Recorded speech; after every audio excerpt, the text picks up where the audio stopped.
Même qu'on veut voir depuis là. Même qu'on on va voir comme le père même depuis là. On voit le père même ici depuis.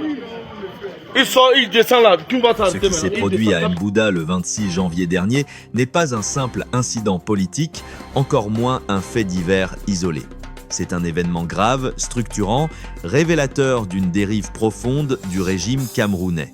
Un assaut armé a été mené contre un parti politique légalement constitué, le Mouvement pour la Renaissance du Cameroun. Et aujourd'hui, un élément clé vient confirmer ce que beaucoup soupçonnaient déjà. L'un des principaux assaillants, connu sous le nom de Boyka, vient d'être arrêté. Non pas pour militantisme excessif, mais parce qu'il était déjà recherché pour braquage à mains armées. Ce détail, à lui seul, fait s'effondrer toute la narration officielle. L'homme qui, à Mbouda, défiait publiquement Maurice Kamto avec arrogance, brandissant un sabre, proférant des menaces, détruisant une salle de réunion du MRC sous les yeux des forces de sécurité locales, n'était pas un citoyen ordinaire. Ce n'était pas un militant exalté, c'était un criminel en cavale.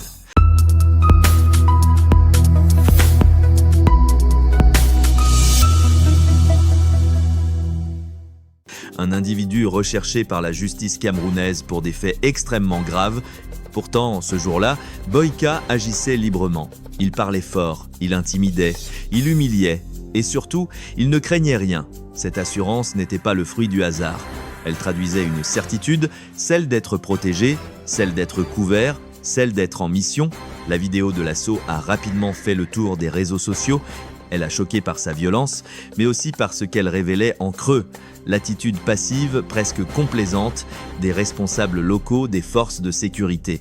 Aucun geste pour neutraliser l'agresseur, aucun réflexe pour protéger les militants attaqués, aucun souci apparent de maintenir l'ordre républicain. Cette passivité n'était pas une faiblesse, c'était un choix. Grisé par cette exposition médiatique soudaine, Boyka savourait déjà sa nouvelle notoriété. Il se comportait comme une star de l'intimidation politique, certain que rien ne lui arriverait. Mais ce qu'il n'avait pas anticipé, c'est la puissance de la circulation de l'information. Car cette fois, l'opinion publique a fait ce que les institutions ont refusé de faire dans l'instant, identifier l'agresseur, retracer son parcours, révéler son passé.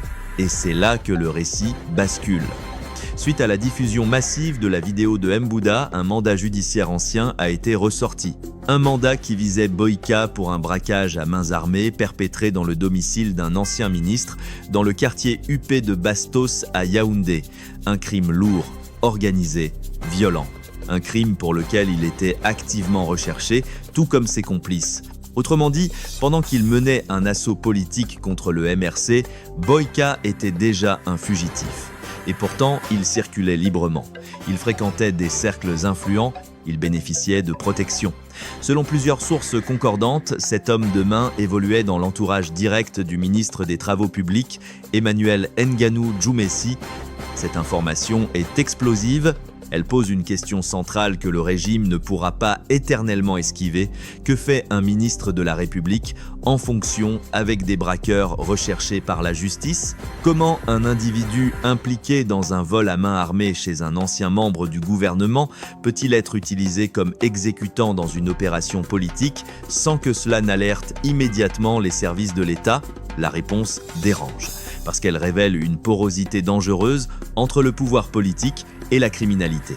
Elle suggère que, dans certaines circonstances, le régime est prêt à s'appuyer sur des profils violents, instables, criminels, pour atteindre ses objectifs politiques.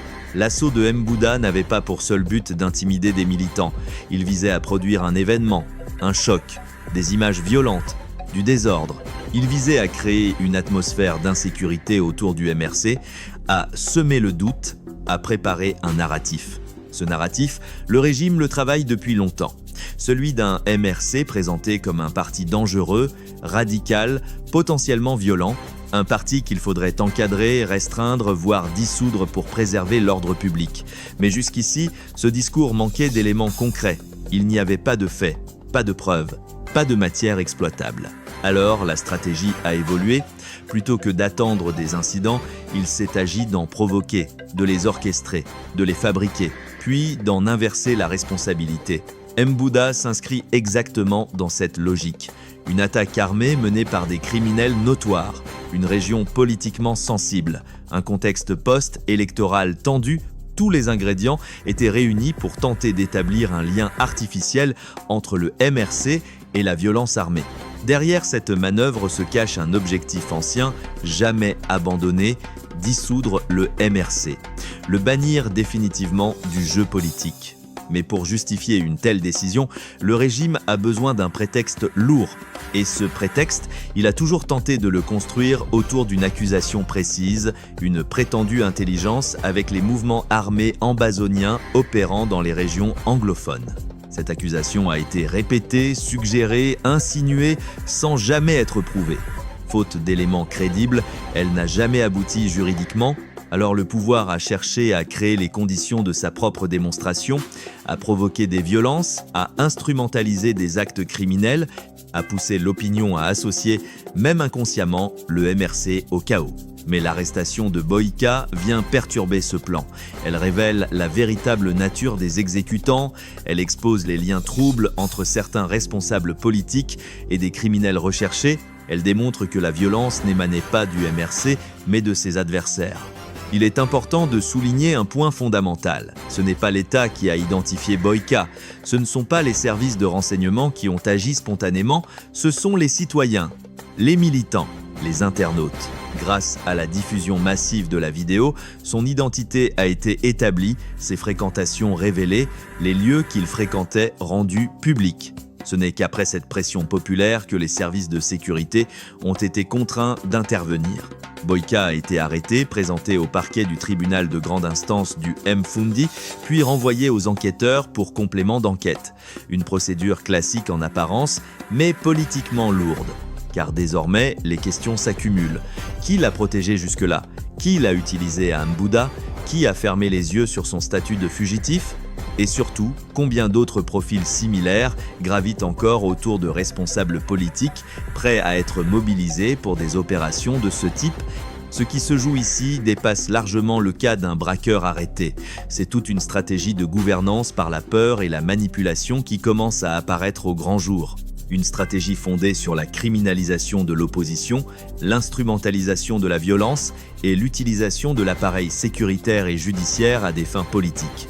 Les conséquences de l'acte de désespoir politique posé à Mbouda commencent seulement à se faire sentir. Le régime a voulu aller trop loin, trop vite, trop brutalement. Et cette fois, la réalité résiste. L'arrestation de Boyka ne répare pas les dégâts, elle n'efface pas la violence subie par les militants, mais elle détruit un pilier essentiel de la stratégie du pouvoir, le mensonge. Elle démontre que le MRC n'est pas l'auteur de la violence, mais sa victime, et que ceux qui prétendent défendre l'ordre public sont prêts à s'acoquiner avec des criminels pour préserver leur pouvoir. Le Cameroun traverse un moment critique, chaque alliance entre le pouvoir et la criminalité fragilise l'état de droit. Chaque tentative de dissoudre un parti par la violence creuse un peu plus le fossé entre les institutions et le peuple. Et chaque manipulation de ce type prépare le terrain à une crise plus profonde encore.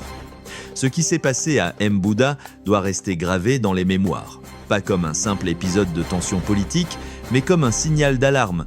Lorsqu'un régime commence à confondre action politique et banditisme, il révèle sa peur. Et lorsqu'un régime a peur, il devient dangereux. Informer, documenter, refuser l'oubli. C'est maintenant que tout se joue. Parce que demain, lorsque les décisions administratives tomberont, lorsque les accusations seront formalisées, il sera trop tard pour dire que l'on ne savait pas.